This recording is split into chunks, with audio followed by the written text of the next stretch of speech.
بسم الله الرحمن الرحيم.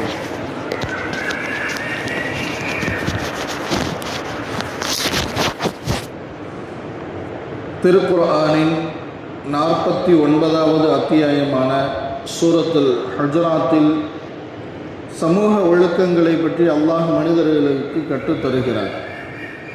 இந்த சூராவின் ஆரம்பத்தில் அல்லாஹுவோடும் அவனது ரசூலோடும் எப்படி நடந்து கொள்ள வேண்டும் என்ற ஒழுக்க நெறிமுறைகளை கூறுகிறார். அடுத்து சக முஃமின்களோடு எவ்வாறு நடந்து கொள்ள வேண்டும் என்கிற ஒழுக்கங்களை கூறுகிறார். அதற்கடுத்து அனைத்து மனிதர்களோடும் எவ்வாறு நடந்து கொள்ள வேண்டும் என்பதை கூறுகிறார். அனைத்து மனிதர்களோடும் எவ்வாறு நடந்து கொள்ள வேண்டும் என்பதில் 6 விஷயங்களை அல்லாஹ் குறிப்பிடுகிறார். 1, யாரும் யாரையும் கேலி கிண்டல் செய்யக்கூடாது. 2, பிறரை குத்தி காட்டி பேசுவது, சாடையாக பேசுவது கூடாது. 3, பிறரை இழிவான பட்ட பெயர்களை கூறி அழைப்பது கூடாது. 4, பிறர் மீது கெட்ட எண்ணங்கள் கொள்ளுவது கூடாது. 5, பிறரை பற்றி துருவி ஆராய்வது கூடாது. 6, பிறரை புறம் பேசுவது கூடாது. இந்த 6 விஷயங்களில் முஸ்லீம் அல்லாதவர் என்ற பாகுபாடு கிடையாது. ஒரு முஸ்லீம் எல்லா மனிதர்களோடும் இந்த ஒழுக்கங்களை பேண வேண்டும். இவற்றில் பிறரை கேலி கிண்டல் பரிகாசம் செய்தல் என்பது ஒரு மனிதரிடம் எப்போதும் ஏற்படுகிறது. ஒருவன் தன்னை பெரிதாகவும் பிறரை மட்டமாகவும் கருதுகிற போது இது ஏற்படுகிறது. இப்லீஸ் நபி ஆதம் அலைஹிஸ்ஸலாத்து வஸ்ஸலாம் அவர்களை விட தன்னை பெரிதாக கருதினான். அவர்களை சிறுமைப்படுத்தி நான் அவரை விட சிறந்தவன் என்று பேசியதால் தான் இழிநிலைக்கு தள்ளப்பட்டான். قال يا إبليس ما منعك أن تسجد لما خلقت بيدي أستكبرت أم كنت من العالين قال أنا خير منه خلقتني من نار وخلقته من طين.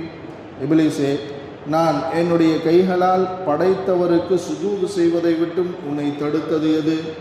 பெருமை அடிக்கிறாயா அல்லது நீ உயர்ந்தவர்களில் ஒருவனாக ஆகிவிட்டாயா என்று அல்லாஹ் கேட்டான்.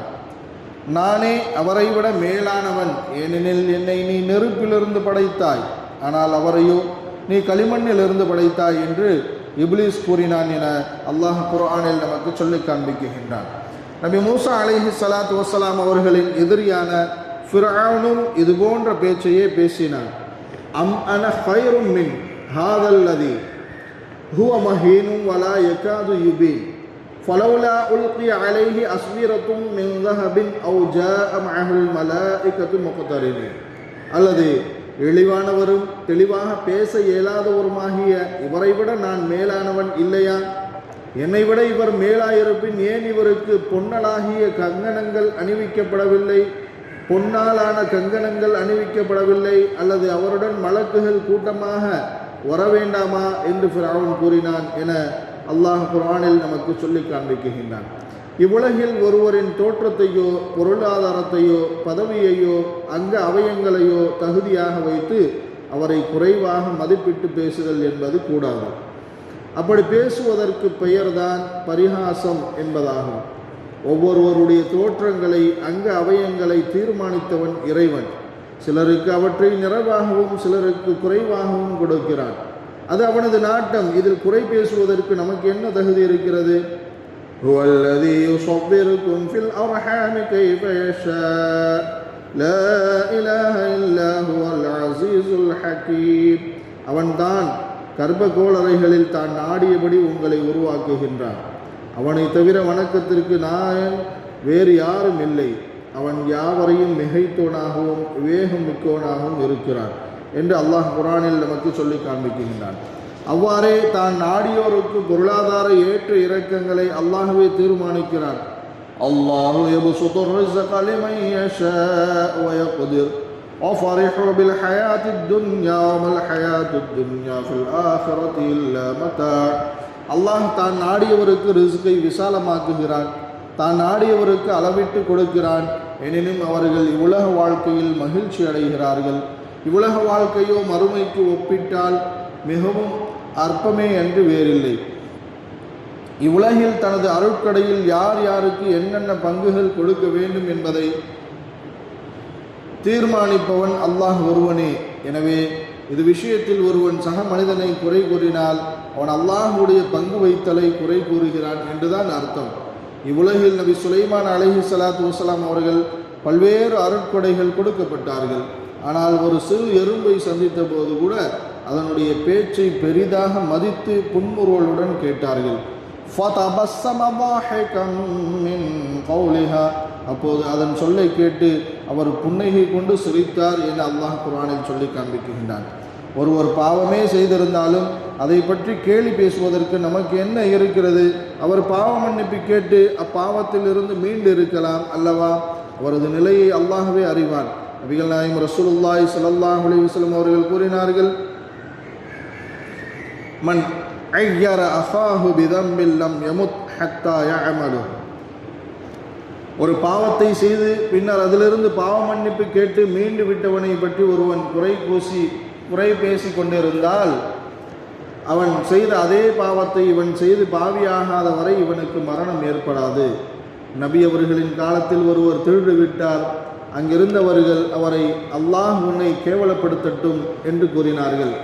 அப்போது நபி அவர்கள் அவ்வாறு நீங்கள் கூற வேண்டாம் என்று கூறி அவர்களை தடுத்தார்கள். ஒருவர் மது அருந்திய குற்றத்தின் தண்டனைக்கு வந்தபோது சுற்றி இருந்தவர்கள் யா அல்லாஹ் இவரை சபித்து விடு என்று கூறினார்கள். அப்போது அவ்வாறு கூறுவதை நபி அவர்கள் கண்டித்தார்கள். விபச்சார குற்றத்திற்காக ஒரு பெண்ணுக்கு கல்லெறிந்து கொள்ளும் தண்டனை நிறைவேற்றப்பட்டு கொண்டிருந்தது. அவளுடைய உடலில் இருந்து தெரித்த குருதி ஹாலித் இப்னு வலீத் ரலியல்லாஹு அன்ஹு அவர்கள் மீது பட்டது. அவர்கள் அதை துடைத்தவாறு ஷீ என அருவருத்தார்கள்.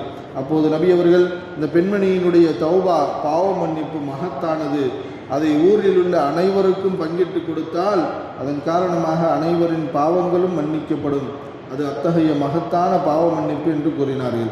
பிறரை பரிகாசம் செய்வது என்பது எவ்வாறு குற்றமோ அவ்வாறே அதை ஆதரித்து ரசிப்பதும் குற்றமாகும். கேலி செய்யப்படுபவர் என்பதே நியதி, கேலி செய்த முட்டாள்களின் செயலாகும் என்று அல்லாஹ் குர்ஆனில் கூறுகிறார். ஒரு கொலை வழக்கில் அல்லாஹ்வின் கட்டளைப்படி நபி மூசா அலைஹிஸ்ஸலாத்து வஸ்ஸலாம் அவர்கள் தம் சமூகத்து மக்களிடம் ஒரு மாட்டை அறுக்கும்படியும் அதன் நாவால் இறந்தவரை அடித்து உயிர்ப்பிக்கும்படியும் கூறினார்கள். அதற்கு அந்த சமூகத்தார், நபியே எங்களை கேலி செய்கிறீர்களா? அதப்படி நாவால் அடித்தால் இறந்தவர் எழுவார் என்று கேட்டனர். அப்போது நபி மூசா அலைஹிஸ்ஸலாத்து வஸ்ஸலாம் அவர்கள் கேலி செய்வது மடையர்களின் வேலை, அதை நான் செய்ய மாட்டேன், நான் சொல்வது உண்மைதான் என்று கூறினார்கள். وَإِذْ قَالَ مُوسَى لِقَوْمِهِ إِنَّ اللَّهَ يَأْمُرُكُمْ أَن تَذْبَحُوا بَقَرَةً قَالُوا أَتَتَّخِذُنَا هُزُوًا قَالَ أَعُوذُ بِاللَّهِ أَنْ أَكُونَ مِنَ الْجَاهِلِينَ. இன்னும் இதையும் நினைவு கூறுங்கள், மூசா தம் சமூகத்தாரிடம் ஒரு பசுமாட்டை அறுக்க வேண்டும் என்று நிச்சயமாக அல்லாஹ் உங்களுக்கு கட்டளையிடுகிறான் என்று சொன்னபோது அவர்கள், மூசாவை எங்களை பரிகாசத்திற்கு ஆளாக்குகின்றீரா என்று கூறினார். அப்போது அவர், அப்படி பரிகசிக்கும் அறிவியினர்களில் ஒருவனாக நான் ஆகிவிடாமல் அல்லாஹ்விடம் பாதுகாப்பு தேடுகிறேன் என்று கூறினார் என அல்லாஹ் குர்ஆனில் சொல்லி காண்பிக்கின்றான். இவ்வுலகில் அல்லாஹ்வின் ஏகத்துவத்தை எடுத்துரைப்பதற்காக வந்த நபிமார்கள், நல்லடியார்கள், வலிமார்கள் அனைவருமே காஃபிரான மக்களால் கேலி செய்யப்பட்டார்கள். யா ஹஸ்ரதன் அலல் இபாத் மா யதீஹிம் மின் ரசூலின் இல்லா கானூ பிஹி யஸ்தஹ்சிஊன். அந்த அடியார்கள் மீது கைசேதமே, அவர்களிடம் எந்த தூதர் வந்தாலும் அவரை அவர்கள் பரிகாசம் செய்யாது இருந்ததில்லை என்று அல்லாஹ் குர்ஆனில் சொல்லி காண்பிக்கின்றான். மேலும் அல்லாஹ் வயலுல் லிகுல்லி ஹுமஸாத்தில் லுமஸா, குறை சொல்லி புறப்பேசி திரியும் ஒவ்வொருவனுக்கும் கேடுதான் என்றும் குர்ஆனில் நமக்கு சொல்லி காண்பிக்கின்றான். மற்றவர்களை கீழ்த்தரமாக கேலி செய்து பேசுபவரும் இந்த எச்சரிக்கையின் கீழ் வருகிறார்கள். மேலும் அல்லாஹ் கூறுகையில், யா அய்யுஹல்லதீன ஆமனூ லா யஸ்கர் கௌமும் மின் கௌமின் அஸா அன் யகூனூ கைரம் மின்ஹும் வலா நிசாஉம் மின் நிசாஇன் அஸா அன் யகுன்ன கைரம் மின்ஹுன் ولا تلمزوا أنفسكم ولا تنابزوا بالألقاب بئس الاسم الفسوق بعد الإيمان ومن لم يتب فأولئك هم الظالمون. முஃமின்களே, ஒரு சமூகத்தார் பிறிதொரு சமூகத்தாரை பரிகாசம் செய்ய வேண்டாம், ஏனெனில் பரிகசிக்கப்படுபவர் அவர்களை விட மேலானவர்களாக இருக்கலாம். அவ்வாறு எந்த பெண்களும் மற்றெந்த பெண்களையும் பரிகாசம் செய்ய வேண்டாம், ஏனெனில் இவர்கள் அவர்களை விட மேலானவர்களாக இருக்கலாம். இன்னும் உங்களில் ஒருவருக்கொருவர் பழித்து கொள்ளாதீர்கள். இன்னும் உங்களில் ஒருவர் தீய பட்ட பெயர்களால் அழைக்காதீர்கள். ஈமான் கொண்ட பின் அவ்வாறு தீய பட்ட பெயர் சூட்டுவது மிக கெட்டதாகும். எவர்கள் இவற்றிலிருந்து மீளவில்லையோ அத்தகையவர்கள் அநியாயக்காரர்கள் ஆவார்கள் என்று அல்லாஹ் குர்ஆனில் சொல்லி காண்பிக்கின்றான்.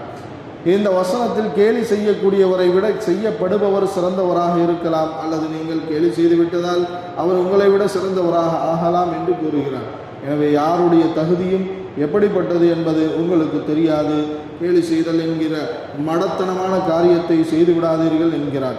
அல்லாஹ் நம்மை எல்லா விதமான தீய காரியங்களை விட்டும் காப்பாற்றி அருள் புரிவானாக. நல்ல காரியங்களை செய்து நல்லவர்களாக வாழ்வதற்கு கிருபை செய்வானாக. அல்ஹம்துலில்லாஹி ரப்பில் ஆலமீன்.